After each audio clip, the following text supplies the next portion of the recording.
ഈശോമിശിഹായ്ക്ക് സ്തുതിയായിരിക്കട്ടെ. ഞാൻ മാണിപ്പറമ്പിലച്ചൻ. പുതിയ നിയമ വചനധ്യാനം ക്ലാസ് 44. നമ്മുടെ കർത്താവ് ഈശോമിശിഹ ജനിച്ചിട്ട് 2025 ജൂബിലിയാണ് ഈ വർഷം. 2025.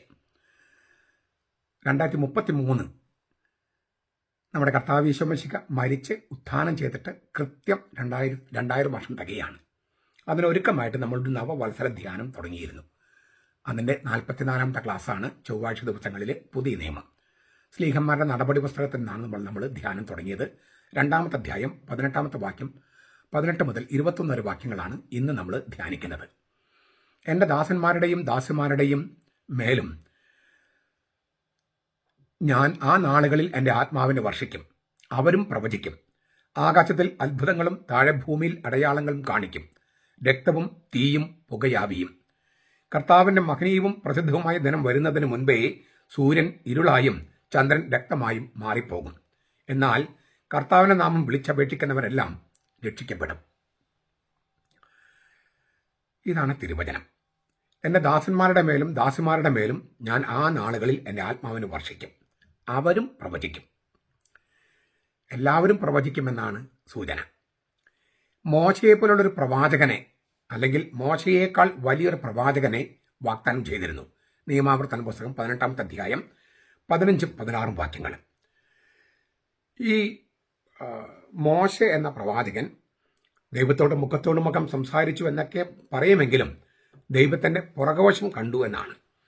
എന്ന് വെച്ചാൽ അതൊരു ആലങ്കാരിക പ്രയോഗമാണ്. ഏറ്റവും അടുപ്പം, പഴയ നിയമത്തിൽ ദൈവത്തോട് ഏറ്റവും അടുപ്പമുണ്ടായിരുന്ന ആളാണ്. സ്നേഹിതരോടൊന്നും നമ്മൾ സംസാരിക്കാൻ പറ്റിയ ഒരാളാണ്, സാധിച്ചിരുന്ന ഒരാളാണ് മോശെ. എങ്കിലും ദൈവത്തിൻ്റെ ഒരു അപൂർണ ചിത്രമേ അദ്ദേഹത്തിന് ഉണ്ടായിരുന്നുള്ളൂ. എങ്കിലും അദ്ദേഹമാണ് ഏറ്റവും വലിയ പ്രവാചകൻ. അതിനേക്കാൾ വലിയൊരു പ്രവാചകൻ ഉണ്ടായിട്ടില്ല. അത് ദൈവം തന്നെ വെളിപ്പെടുത്തിയിട്ടുണ്ട്. ഈ പുതിയ നിയമത്തിലെ സ്നാപയോഹന്നാനാണ് പ്രവാചകനേക്കാൾ വലിയവൻ എന്ന് പറയുന്നുണ്ട്.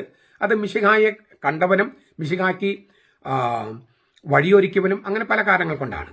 പഴയ നിയമത്തിലെ ഏറ്റവും വലിയ പ്രവാചകൻ മോശയാണ്. ആ മോശയോട് ദൈവം പറയുന്നുണ്ട്, നിന്നെപ്പോലെ ഒരു പ്രവാചകനെ നിന്റെ സഹോദരന്റെ ഇടയിൽ ഞാൻ ഉയർത്തും. അപ്പോൾ മോശയ്ക്ക് ദൈവത്തിന്റെ പുറകുവശം കാണാനേ കഴിഞ്ഞുള്ളൂവെങ്കിൽ മോശയെപ്പോലുള്ള ഒരു പ്രവാചകൻ അല്ലെങ്കിൽ മോശയേക്കാൾ വലിയൊരു പ്രവാചകൻ അവൻ ആരാണ്? അത് യേശുവാണ്. കാരണം പിതാവിന്റെ മടിയിലിരിക്കുന്ന ദൈവം തന്നെയായ പുത്രനാണ് യേശു. യോഹന്നാൻ 1:18. അപ്പോൾ മോശയേക്കാൾ വലിയ പ്രവാചകനാണ്. ദൈവത്തിന്റെ പുറകുവശം കണ്ടവനല്ല, ദൈവത്തിന്റെ മടിത്തട്ടിൽ ഇരിക്കുന്ന പുത്രൻ, ദൈവം തന്നെയായ പുത്രൻ, അതാണ് യേശു. അതിനാൽ മോശയേക്കാൾ വലിയ പ്രവാചകനാണ് യേശു. അതിനാൽ തന്നെ യേശുവിന്റെ ദൗത്യം യുഗാന്തത്തിലെ പ്രവാചകന്റേതായിരുന്നു. ഏറ്റവും അവസാനത്തെ പ്രവാചകന്റെ ദൗത്യമാണ് യേശു ചെയ്തത്. യേശുവിന് ശേഷം ഒരു പ്രവാചകനും ഉണ്ടായിട്ടില്ല, ഉണ്ടാകേണ്ട കാര്യമില്ല. ദൈവത്തിന്റെ മടിയിലിരുന്ന് ദൈവത്തെ വെളിപ്പെടുത്തിയവരെക്കാൾ മെച്ചപ്പെട്ട ഒരു വെളിപാടും നൽകാനില്ല. അതുകൊണ്ട് യേശുവിന് ശേഷം ഒരു പ്രവാചകനും ഉണ്ടായിട്ടില്ല. ഒരു പ്രവാചകൻ ഉണ്ടായെന്നും പറഞ്ഞിട്ട് ഉള്ള അവകാശവാദം അത് തെറ്റുമാണ്. ആ അദ്ദേഹത്തിന്റെ അവകാശവാദം തെറ്റായതുകൊണ്ടാണ് അവരുടെ മതം സമാധാനത്തിന്റെ മതമെന്ന് പറഞ്ഞിട്ട് ലോകത്ത് അക്രമങ്ങൾ ചെയ്യുകയും മതങ്ങളാണ് ലോകത്ത് ഏറ്റവും കൂടുതൽ രക്തച്ചൊരിച്ചിൽ നടത്തിയത് എന്ന ദുഷ്പേര് മതങ്ങൾക്ക് വരുത്തി തീർക്കുകയും ചെയ്തത് ആ ഒറ്റ മതക്കാരാണ്. അപ്പൊ ചിലർ പറയും കുരിശുയുദ്ധങ്ങൾ ക്രിസ്ത്യാനികൾ യുദ്ധം ചെയ്യാൻ പോയതല്ല. ക്രിസ്തീയ രാജ്യങ്ങളും വിശുദ്ധ നാടും ആക്രമിച്ച് കീഴടക്കാൻ വേണ്ടി ഈ സമാധാന മതക്കാർ വന്നപ്പോൾ അതിനെ പ്രതിരോധിച്ചതാണ്. അത് പറ്റില്ലല്ലോ. അങ്ങനെ അക്രമത്തിലൂടെ മതം പ്രചരിപ്പിക്കാൻ പാടില്ല എന്നുള്ള ഒരു നിലപാടെടുത്തതാണ്. ചുരുക്കത്തിൽ യേശുവാണ് യുഗാന്ത പ്രവാചകൻ, അവസാനത്തെ പ്രവാചകൻ. അതിനുശേഷം ഒരു പ്രവാചകനും വരാനില്ല, വന്നിട്ടുമില്ല. ഈ യേശുവിന്റെ ശിഷ്യന്മാരുടെയും അപ്പസ്തലന്മാരുടെയും കടമ അല്ലെങ്കിൽ സഭയുടെ ചുമതല യേശുവിന്റെ യുഗാന്ത പ്രവാചക ദൗത്യം യുഗങ്ങളുടെ ഊഴം കഴിയുന്നത് വരെ തുടരുക എന്നതാണ്. യേശുവിന്റെ യുഗാന്ത ദൗത്യം, യുഗാന്ത പ്രവാചകൻ, അവസാനത്തെ പ്രവാചകൻ എന്ന നിലയിൽ യേശു ചെയ്ത ദൗത്യം ആ യുഗങ്ങളുടെ ഊഴം കഴിയുന്നത് വരെ തുടരുക എന്നതാണ് അപ്പസ്തലന്മാർക്കും സഭയ്ക്കും നൽകപ്പെട്ടിരിക്കുന്ന ഉത്തരവാദിത്തം. ഇക്കാര്യം ദേവാലയത്തിലെ പ്രസംഗത്തിൽ പത്രോസ് വളരെ വ്യക്തമായി ആവിഷ്കരിക്കുന്നുണ്ട്. സ്ലീഹന്മാരുടെ നടപടി പുസ്തകം 3-ാമത്തെ അധ്യായം 22 മുതൽ 26 വരെ വാക്യങ്ങളിൽ. അത് നമുക്ക് ആ ഘട്ടത്തിൽ ചർച്ച ചെയ്യാം. ആകാശത്തിൽ അത്ഭുതങ്ങളും താഴെ ഭൂമിയിൽ അടയാളങ്ങളും കാണിക്കും. രക്തവും തീയും പുകയാവിയും. യോവേലിന്റെ പ്രവചനത്തിൽ നിന്നുള്ള വചനങ്ങൾ എടുത്തിട്ടാണ് പത്രോസ് പ്രസംഗം നടത്തിയത്. പക്ഷെ ഇപ്പൊ ഈ പറഞ്ഞ വചനങ്ങൾ യോവേലിന്റെ പഴയ നിയമത്തില് ജോയൽ എന്ന് പറയും, യോവേലിന്റെ പ്രവചനങ്ങളിലില്ല, ഈ വചനങ്ങളില്ല. ഇത് പത്രോസ് കൂട്ടിച്ചേർക്കുന്നതാണ്. പെന്തക്കോസ്ത് ദിനത്തിൽ പരിശുദ്ധാത്മാവിന്റെ അഭിഷേകം സ്ലീഹന്മാരുടെ മേൽ ഉണ്ടായത് തന്നെ മുകളിൽ ആകാശത്ത് നടന്ന അത്ഭുതത്തിനും താഴെ ഭൂമിയിൽ നടക്കുന്ന അടയാളത്തിനും ഉത്തമ ഉദാഹരണമാണ്. അതിന്റെ വെളിച്ചത്തിൽ പത്രോസ് കൂട്ടിച്ചേർക്കുന്നതാണ്, അല്ലെങ്കിൽ പത്രോസ് പറയുന്നതാണത്. അതായത് പെന്തക്കോസ്ത് ദിനത്തിൽ പരിശുദ്ധാത്മാവിന്റെ അഭിഷേകം തീനാവുകളുടെ രൂപത്തിൽ സ്ലീഹന്മാരുടെ മേൽ ഉണ്ടാകുന്നു. അപ്പോൾ മുകളിൽ ആകാശത്ത് നടന്ന അത്ഭുതവും താഴെ ഭൂമിയിൽ നടക്കുന്ന അടയാളത്തിനും ഉത്തമ ഉദാഹരണമാണ് പെന്തക്കോസ്ത്. ഈ മാത്രമല്ല, ഈ പത്രോസിന്റെ ഈ വചനങ്ങളിൽ നിന്നാണ് പിന്നീട് ഒരു പ്രയോഗം തന്നെ ഉണ്ടായി. അടയാളങ്ങളും അത്ഭുതങ്ങളും എന്ന പ്രയോഗം തന്നെ സ്ലീഹന്മാരുടെ നടപടി പുസ്തകത്തിൽ പലയിടത്തും കാണാം. ആ പ്രയോഗം വരുന്നത് പത്രോസിന്റെ വ്യാഖ്യാനത്തിൽ നിന്നാണ്. ആകാശത്ത് അത്ഭുതങ്ങളും ഭൂമിയിൽ അടയാളങ്ങളും, അതാണ് എൻ്റെ സൂചന. സത്യപ്രവാചകനെ തിരിച്ചറിയാനുള്ള മാനദണ്ഡങ്ങളിൽ ഒന്നായിരുന്നു ഈ അത്ഭുതങ്ങളും അടയാളങ്ങളും. നിയമാവർത്തന പുസ്തകം 13-ാം അധ്യായം 1 മുതൽ 3 വരെ വാക്യങ്ങളിൽ അത് സൂചിപ്പിച്ചിട്ടുണ്ട്. ഇക്കാര്യത്തിൽ ഇസ്രായേലിൽ ഒരു പ്രവാചകനും മോശയെ കവച്ചു വെച്ചിട്ടില്ല. പഴയ നിയമത്തിൽ ഒരു പ്രവാചകനും നിയമാവർത്തനം 34:10-12 സൂചിപ്പിച്ചിട്ടുണ്ട്. എന്നാൽ അവസാനത്തെ പ്രവാചകനായ യേശു, യുഗാന്ത പ്രവാചകനായ യേശു മോശയേക്കാൾ വലിയ അടയാളങ്ങളും അത്ഭുതങ്ങളും ചെയ്തിട്ടുണ്ട്. ദൈവത്തിന്റെ പിൻഭാഗം കണ്ട് തൃപ്തിയടഞ്ഞ മോശയേക്കാൾ വലിയ പ്രവാചകനാണ് ദൈവപിതാവിന്റെ മടിയിലിരിക്കുന്ന ദൈവം തന്നെയായ ഏകജാതൻ, യോഹന്നാൻ 1:18. ഇങ്ങനെയുള്ള യേശുവിന്റെ അത്ഭുത പ്രവർത്തനങ്ങളിൽ സഹകാരികളാകാൻ സ്ലീഹന്മാർക്കും സഭയ്ക്കും അവകാശം നൽകിയിട്ടുണ്ട്. അതുകൊണ്ടാണ് ഇപ്പോഴും അത്ഭുതങ്ങളും അടയാളങ്ങളും ഒക്കെ നമ്മൾ കാണുന്നത്. പത്രോസ്, യോഹന്നാൻ എന്നിവരെ കൂടാതെ സ്തെഫാനോസ്, പൗലോസ് എന്നിവരൊക്കെ അടയാളങ്ങളും അത്ഭുതങ്ങളും പ്രവർത്തിച്ചിട്ടുള്ളതായി സ്ലീഹന്മാരുടെ നടപടി പുസ്തകം സാക്ഷ്യപ്പെടുത്തിയിട്ടുണ്ട്. സ്തെഫാനോസ് സ്ലീഹന്മാരുടെ നടപടി 6:8, പൗലോസ് സ്ലീഹന്മാരുടെ നടപടി 14:3, 15, 12. അത് യേശുവിന്റെ കാലയളവിന്റെയും സ്ലീഹന്മാരുടെ കാലയളവിന്റെയും ഒരു സവിശേഷത കൂടിയാണ് ഈ അത്ഭുതങ്ങളും അടയാളങ്ങളും. എന്ന് വിചാരിച്ച് അക്കാലത്ത് മാത്രമല്ല അത്ഭുതങ്ങളും അടയാളങ്ങളും ഉള്ളത്. എങ്കിലും അക്കാലത്തുണ്ടായ അത്ഭുതങ്ങളും അടയാളങ്ങളും ഇപ്പൊ നമ്മൾ കാണുന്ന അടയാളങ്ങളെക്കാളൊക്കെ പ്രധാനപ്പെട്ടതാണ്. ഈ വചനത്തിൽ നമ്മൾ കാണുന്ന മറ്റൊരു സംഗതിയാണ് രക്തവും തീയും പുകയാവിയും. ഈ 2 തരത്തിലാണ് ഈ വചനം വ്യാഖ്യാനിക്കപ്പെടുന്നത്. ഒന്ന്, യുദ്ധത്തിൽ ചൊരിയപ്പെടുന്ന രക്തം. നഗരം അഗ്നിക്കിരയാകുമ്പോൾ നഗരം അഗ്നിക്കിരയാകുമ്പോൾ ഉണ്ടാകുന്ന തീജ്വാല, അപ്പോൾ ഉയരുന്ന പുകത്തൂണുകൾ. അപ്പോൾ നഗരത്തിൽ യുദ്ധമുണ്ടാകുമ്പോൾ നഗരത്തിൽ ചൊരിയപ്പെടുന്ന രക്തം, നഗരം അഗ്നിക്കിരയാകുമ്പോൾ ഉണ്ടാകുന്ന തീജ്വാല, അപ്പോൾ ഉയരുന്ന പുകത്തൂണുകൾ, പുകയാവി, പില്ലർ ഓഫ് സ്മോക്ക്. യോവേലിന്റെ പുസ്തകം 2:30 സൂചനയുണ്ട്. ഇതാണ് രക്തവും തീയും പുകയാവിയും എന്ന് പറഞ്ഞാൽ ഉദ്ദേശിക്കുന്നത്. യുദ്ധത്തിൽ ചൊരിയപ്പെടുന്ന രക്തം, നഗരം അഗ്നിക്കിരയാക്കപ്പെടുമ്പോൾ ഉണ്ടാകുന്ന തീജ്വാല, പിന്നെ ഉയരുന്ന പുകച്ചുരുളുകൾ. ഇതാണ് ഒരു വ്യാഖ്യാനം. ഇസ്രായേലിന് മേലുള്ള ദൈവിക ന്യായവിധിയുടെ ദിനം, കർത്താവിന്റെ ദിനം വന്നു ചേർന്നു എന്ന സൂചനയാണ് ഇത് നൽകുന്നത്. ഇസ്രായേലിന് മേലെയുള്ള ദൈവിക ന്യായവിധിയുടെ ദിനം, കർത്താവിന്റെ ദിനം വന്നു ചേർന്നു എന്നാണ് ഒന്നാമത്തെ വ്യാഖ്യാനം. അതേസമയം കർത്താവിന്റെ ദിനം ന്യായവിധിയുടെ ദിനം മാത്രമല്ല, അത് രക്ഷയുടെ ദിനം കൂടിയാണ്. ഈ കർത്താവിന്റെ ദിനം എന്നതിന് 2 സൂചനകളുണ്ട്. അത് ന്യായവിധിയുടെ ദിനമാണ്, അത് രക്ഷയുടെ ദിനമാണ്. പശ്ചാത്തപിക്കാത്തവർക്ക് അത് ന്യായവിധിയുടെ ദിനമായിരിക്കുന്നത് പോലെ പശ്ചാത്തപിക്കുന്നവർക്ക് അത് രക്ഷയുടെ ദിനമാണ്. അപ്പോൾ ഈ ചിത്രവിധാനങ്ങൾക്ക് രക്തം, തീ, പുകയാവി, പുകച്ചുരുള്, അതിലേക്ക് പുതിയ പൊരുളുകൾ വന്നു ചേരും രക്ഷയുടെ ദിനമാണെങ്കിൽ. പാപങ്ങളുടെ മോചനത്തിനായി കാൽവരിയിൽ ചിന്തപ്പെട്ട ക്രിസ്തുവിന്റെ രക്തം, അഗ്നിനാവുകളുടെ രൂപത്തിൽ വന്ന പരിശുദ്ധാത്മാവ്, പിന്നെ ഭൂമിയിൽ കർത്താവിന്റെ ദിവ്യസാന്നിധ്യമായ സഭ എന്ന കൂദാശിയെ സൂചിപ്പിക്കുന്ന ധൂമപടലം അഥവാ പുകയാവി, വേപ്പർ ഓഫ് സ്മോക്ക്. അപ്പൊ ഇങ്ങനെ 3 അർത്ഥങ്ങൾ. രക്ഷയുടെ ദിനമാണ് ഇത് സൂചിപ്പിക്കുന്നതെങ്കിൽ രക്തം എന്ന് സൂചിപ്പിക്കുന്നത് കാൽവരിൽ ചിന്തപ്പെട്ട ക്രിസ്തുവിന്റെ രക്തമാണ്. അഗ്നിനാവുകളുടെ രൂപത്തിൽ വന്ന പരിശുദ്ധാത്മാവാണ് തീ എന്നതുകൊണ്ട് ഉദ്ദേശിക്കുന്നത്. പിന്നെ ഭൂമിയിൽ കർത്താവിന്റെ ദിവ്യ സാന്നിധ്യമായ സഭ എന്ന കൂദാശിയെ സൂചിപ്പിക്കുന്നതാണ് ധൂമപടലം അല്ലെങ്കിൽ പുകയാവി, സഭയുടെ ഒരു പ്രതീകമാണ്. പഴയ നിയമത്തില് ദൈവസാന്നിധ്യത്തിന്റെ പ്രത്യക്ഷ ചിത്രവിധാനമായിരുന്നു മേഘപടലം, മേഘത്തൂണ്. പുതിയ നിയമത്തിൽ കർത്താവിന്റെ മൂർത്തമായ സാന്നിധ്യത്തിന്റെ പ്രത്യക്ഷ അടയാളമാണ് സഭ. ആ ദിവ്യമേഘത്തിലേക്കാണല്ലോ നാം സ്നാനമേറ്റത് എന്ന് 1 കൊരിന്ത്യർ 10:2 പറയുന്നുണ്ട്. അപ്പൊ സഭ എന്നതാണ് ഈ പുകയാവി അല്ലെങ്കിൽ ധൂമപടലം, മേഘപടലം, മേഘത്തൂണ് എന്ന് പറയുന്നത്. അപ്പോ അഗ്നിസ്തംഭം പരിശുദ്ധാത്മാവ്, മേഘത്തൂണ് സഭ, കുരിശിൽ ചിന്തപ്പെട്ട രക്തം. ഇതാണ് ഈ രക്തവും തീയും പുകയാവിയും പുകച്ചുരുളും എന്ന് പറയുന്നതിന്റെ അർത്ഥം. മറ്റു വാക്കുകൾ പറഞ്ഞാൽ പിതാവിന്റെയും പുത്രന്റെയും പരിശുദ്ധാത്മാവിന്റെയും നാമത്തിലേക്കുള്ള സ്നാനം, നാമത്തിലല്ല നാമത്തിലേക്ക്, മത്തായി 28:19, അത് ദിവ്യമേഘത്തിലേക്കുള്ള സ്നാനമാണ്. പരിശുദ്ധ തൃത്വത്തിന്റെ മടിത്തട്ടിലേക്കുള്ള ഉൾച്ചേരലാണ്. അതേസമയം അത് ഭൂമിയിൽ രക്ഷയുടെ അടയാളമായി യേശു സ്ഥാപിച്ച സഭയിലേക്കുള്ള സ്നാനമാണ്. എന്നാൽ യേശുവിൽ വിശ്വസിക്കുന്നവർക്ക് നൽകപ്പെടുന്ന പരിശുദ്ധാത്മാവാണ് സഭ.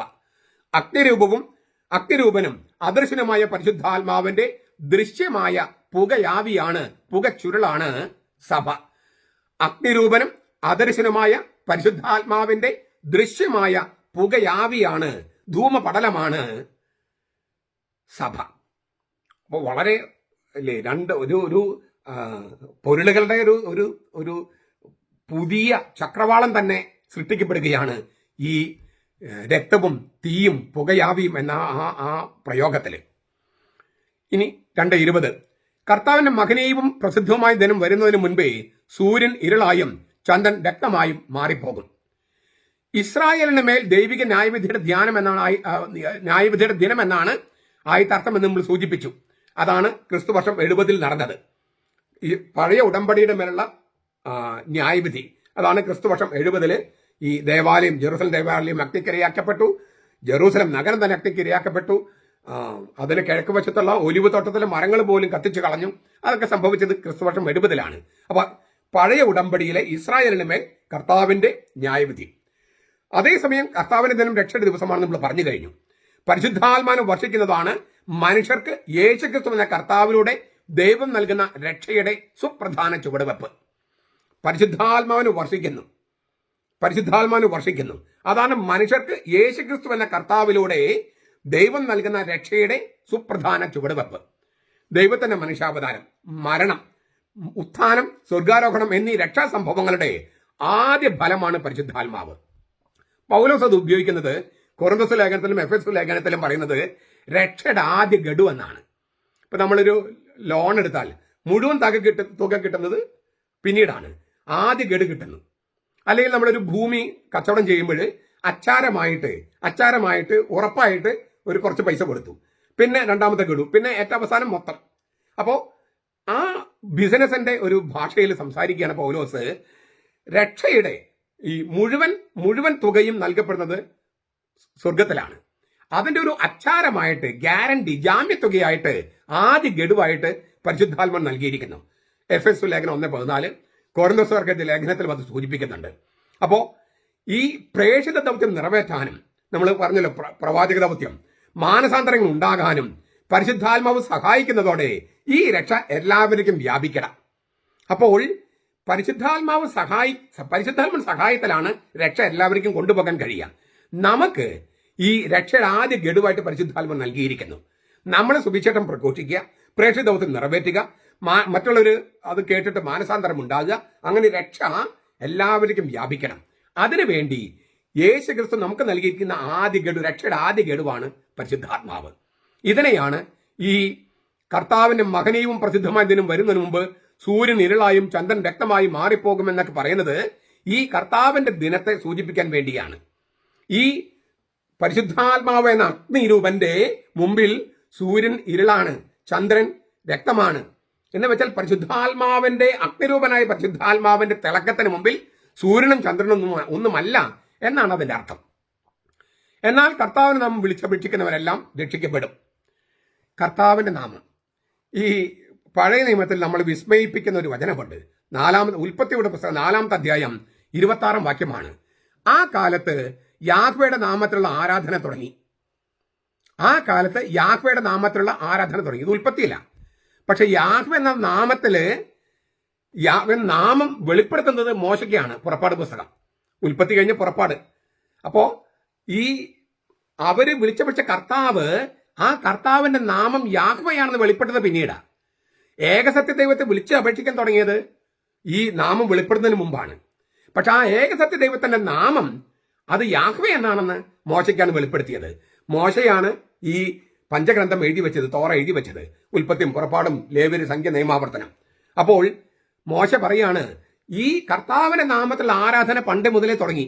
ഉൽപ്പത്തി 4:26 ഉൽപ്പത്തി 4, അതായത് കായന്റെ കഥയ്ക്ക് അവതരിപ്പിക്കുന്ന 4-ാം അധ്യായത്തിൽ ആബേലിന്റെ കഥ അവതരിപ്പിക്കുന്നത്.